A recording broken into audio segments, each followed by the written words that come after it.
This is not a comic book review. I have yet to read these. I just wanted to share with you the covers and maybe some interior art, but definitely the covers for these, because Comico did these really awesome covers. I did a short video, you know, like those vertical videos, but I can only do that with one hand. This tripod I have, it won't do it. I don't want to sit there and try to twist it all around.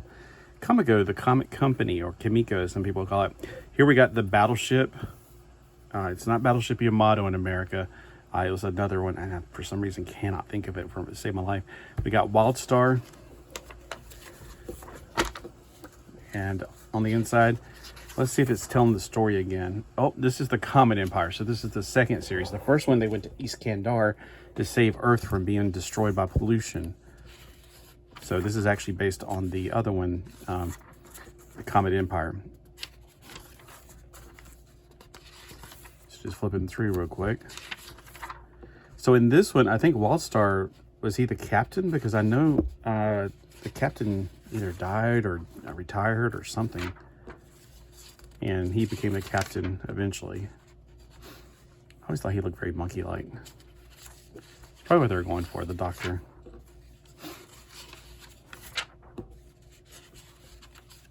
It's weird how they keep changing Wildstar's hair. Maybe that's not Wildstar.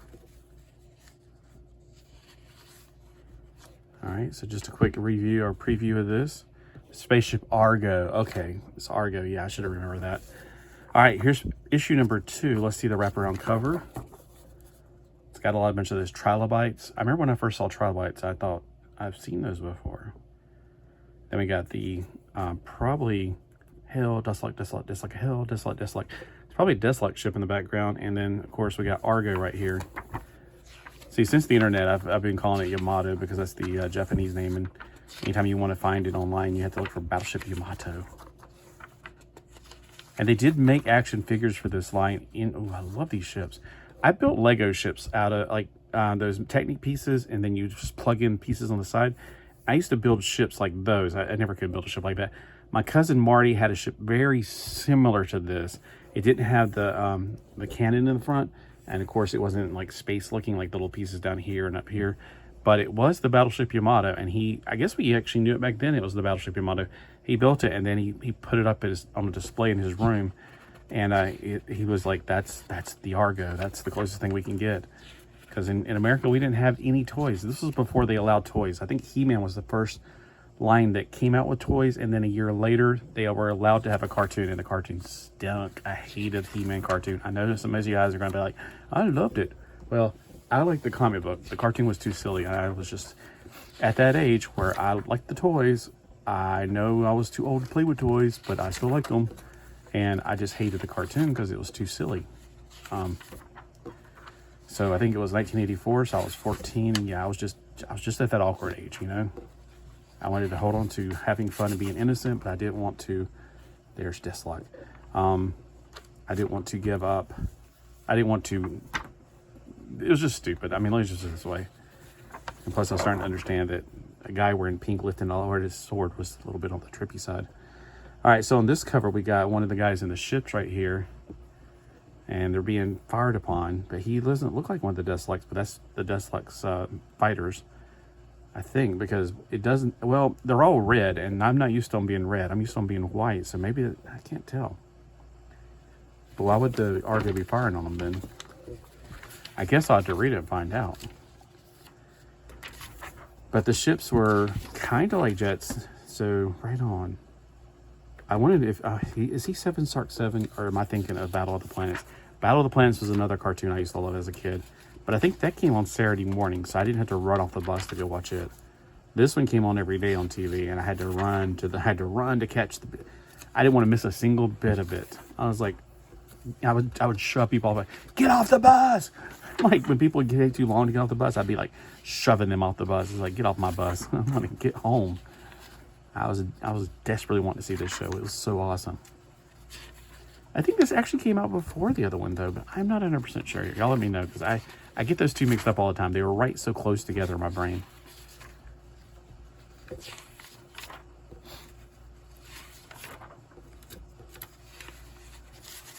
Three, two, one, goggles on.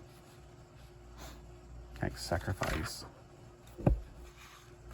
Oh Man, this is beautiful. All right, here's the final issue for that 4-issue limited series. We got the Argo. It's not a wraparound cover this time. Usually it's wraparound art. This is completely separated from this. I wonder if this is an extension of the previous one. That would have been kind of cool if they would have made all 4 covers connect, since they already knew they were doing 4 comic books from the get-go. And that would have been interesting. They do this to all their comics as far as I know. Like, I have Johnny Quest comics. I need to separate those also. I definitely want to read. I've only read like one of them so far.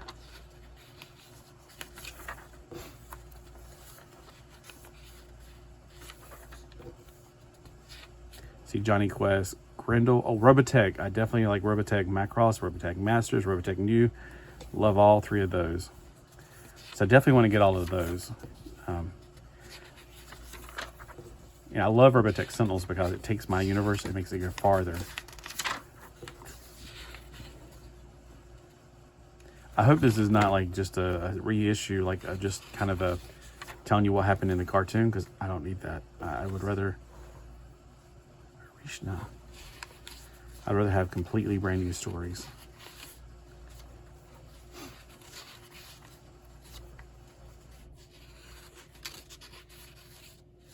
Wow, she's a big woman. The end. All right, so there is a preview to all of the comic. Just enjoying the art and spending some time with you guys. Let me know what you think. Have you ever read this series? There is another, I think it's a 4 or maybe 5-issue series. I have some of those, but I would love to get all of those as well. And eventually one day I shall have them. But hopefully this is not a review of the comics. So if you're like, well, I wanted to tune in for a review. Well, one day I shall get it for you. I'm just right now doing a lot of cleaning, and in the winter it's usually the best time for me to be reading. But when I was a kid, it'd be like at summer nights, because you're like, you're so tired from all the other stuff. And back then, it was actually in this house. It was where I spent the summers at, with my grandma and grandpa. There was only one TV in our house, this house right here. And of course, grandma and grandpa, you know, they got to watch what they wanted to, and I wasn't really into TV as much. I like comic books, and my cousin Marty and I would, you know, read comic books in the bedroom in there, and grandma and grandpa and whoever was visiting us. It seems like everybody wants to visit grandma and grandpa because they live at the beach. And yeah, we would be in there reading comics, and we didn't even have a TV to play video games on. So we mostly just spent most of our time outside. Like, we didn't, all day we were running around outside, bicycling everywhere. And then at nighttime, it was just like chill out and conk out. So got an extra board because I put these back to back. Yes, Metarog, you're not the only one that can do that. I've been doing that ever since I was a kid, because I didn't know where to get those bagging boards at when I was a kid. If I ever got one, I was like, I'm going to use it. I probably still got yeah, I know some of my comics are still in the same bagging board they've had for the last 50 years, pretty much. All right. Thanks for watching, and make a comment to let me know if you've ever read Star Blazers. And yeah, if this is the one I want to start with. It looks like it's about the Comet Empire. All right. Have a great day.